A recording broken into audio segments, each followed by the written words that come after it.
구독과 좋아요는 제게 큰 힘이 됩니다. 꼭 한 번씩 부탁드릴게요. 감사합니다.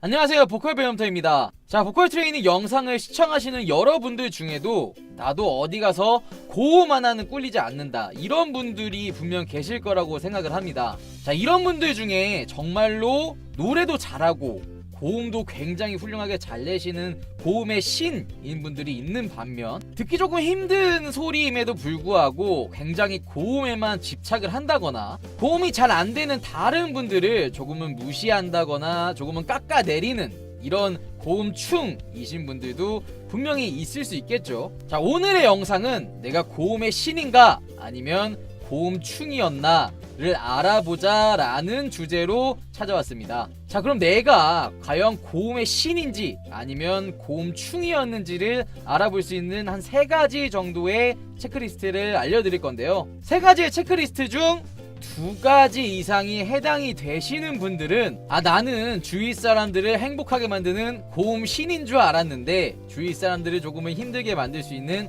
고음충이었을 수도 있겠구나 라는 생각을 조금은 가져보시면서 본인을 다시 한번 뒤돌아보는 시간을 가져보시길 바랍니다. 자, 그럼 첫 번째, 고음이 높이 올라가야만 노래를 잘하는 것이다 라는 고정관념을 가지신 분. 자, 노래를 잘한다 라는 것에는 물론 음역적인 부분도 어느 정도 포함이 될 수는 있겠지만 절대로 높은 음역만이 노래를 잘한다 못한다를 구분짓는 잣대는 될 수 없으며, 음역적인 부분 외에도 노래를 좋게 들리게 만들 수 있는 요소는 충분히 많습니다. 자, 이런 것들은 무시하고 일단 무조건 고음이 돼야 노래를 잘하는 거지 라고 생각하시는 분들은 고음충에 한 발짝 다가서게 되신 겁니다. 자, 그럼 체크리스트 2번째, 굉장히 억지로 쥐어짜내는 조금은 사람의 범주를 벗어난 소리로 고음이 조금 낮다고 어깨가 들썩이고 가오를 잡는 분들. 자, 이런 분들도 조금은 고음충의 싹이 보인다고 할 수가 있겠는데요. 안 좋은 소리라도 내가 좋은 소리를 내기 위한 연습의 과정 속에 있는 소리일 수도 있습니다, 분명. 하지만 여기서 포인트는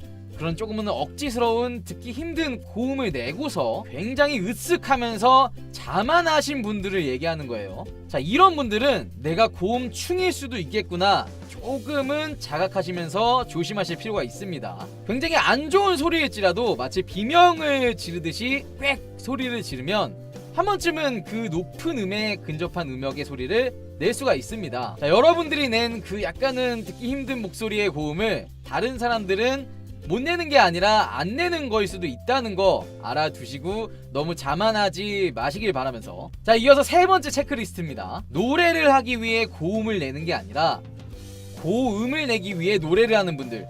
자, 이런 분들의 특징은 고음, 그러니까 후렴이 아닌 부분은 약간 노래로 취급을 하지 않는 경향이 있어요. 때문에 그 곡의 후렴이 아닌 앞에 부분, 벌스 파트 같은 경우에는 멜로디나 박자조차 모르는 분들이죠. 혹은 앞에 부분, 벌스 파트의 멜로디나 박자를 숙지는 하고 있더라도 굉장히 집중해서 부르는 느낌이 없어요. 대충 부르고 지나가 버립니다. 곡의 후렴 이전 이후 부분에는 거의 작사 작곡 수준인 거죠. 자, 그러고 나서는 후렴 부분만 나오면 굉장히 집중을 해서 모든 에너지를 막 쏟아부어서 가창을 하세요. 자, 그렇게 한참을 고음만을 주구장창 부르고 노래방에 나오면서 옆에 친구한테 하는 말, 야, 나 오늘 노래 죽이지 않았냐? 야, 이 정도면 솔직히 가수해도 될 듯. 자, 팩트만 말하자면 본인이 노래방에서 열창하면서 부르고 나온 그 노래는 노래라고 보기보다는 그냥 고음일 뿐인 거죠. 자, 노래라는 거는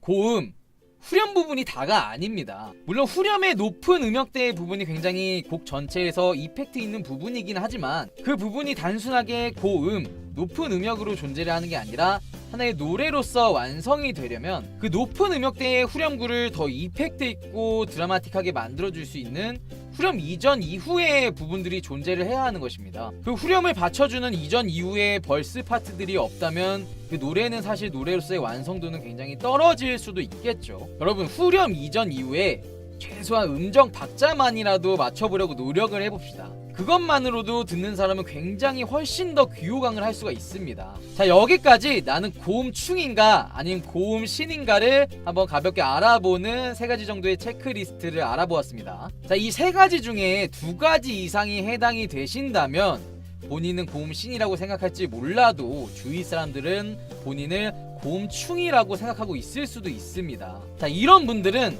본인과 본인의 노래를 다시금 한번 뒤돌아보는 시간을 가져보시길 바랍니다. 고음충은 듣는 일을 힘들게 하지만 고음의 신은 듣는 일을 즐겁게 해줍니다. 다른 사람의 귀 갱을 하는 고음충과 다른 사람의 귀 호강을 시켜주는 고음신은 한 끗 차이입니다. 한 끗 차이. 내가 당장 고음충일 수도 있다 라는 생각에 너무 좌절하지 마시고 앞선 체크리스트 중에서 본인이 해당이 되는 부분들을 본인이 해당이 되지 않도록 한번 노력을 해보세요. 그렇게 노력을 하시다 보면은 분명히 어느 순간 본인이 고음충이 아닌 정말로 주위 사람들을 즐겁게 만드는 고음신이 돼 있을 겁니다. 자, 그럼 오늘 영상도 여기까지고요. 구독과 좋아요는 제게 큰 힘이 되니까 꼭 한 번씩 부탁드리도록 하겠습니다. 감사합니다.